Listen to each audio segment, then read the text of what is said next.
Hi, this is Yolanda Van Veen, and in this segment we're going to talk about how to grow Streptocarpus, or the Cape Primrose.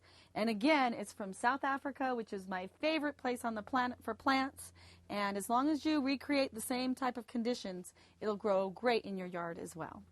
Now, the Cape Primrose is from the Cape of South Africa.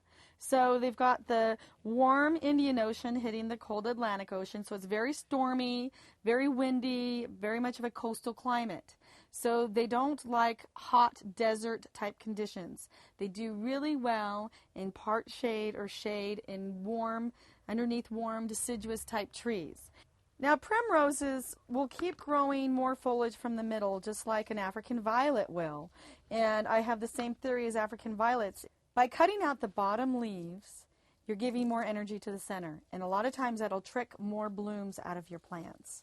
And it's getting towards fall. They've bloomed and they're just kind of not doing that well. So again, if there is any brown on my plants, I chop it out to give more energy to the green plants and create more foliage. And primroses and other plants love to be trimmed. The more you trim them, the more they grow. What I've learned, though, is you don't want to put them in full hot sun unless you live right on the beach where it's never that hot. They like lots of moisture and like the humidity of the evening. So you want to water them regularly and never let them dry out too much. Cape Primrose or Streptocarpus love to be under my Japanese maples, or they love to be anywhere where they can be in warm shade.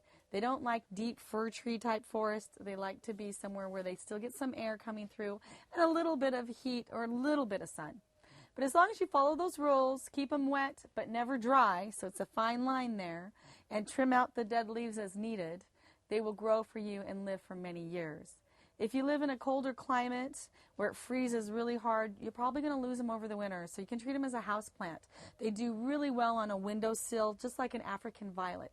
And you want to make sure and keep them moist, but never sitting in water. So when you water them, really let them drain out in between. So they do great in containers or the ground, and they're a perfect garden plant.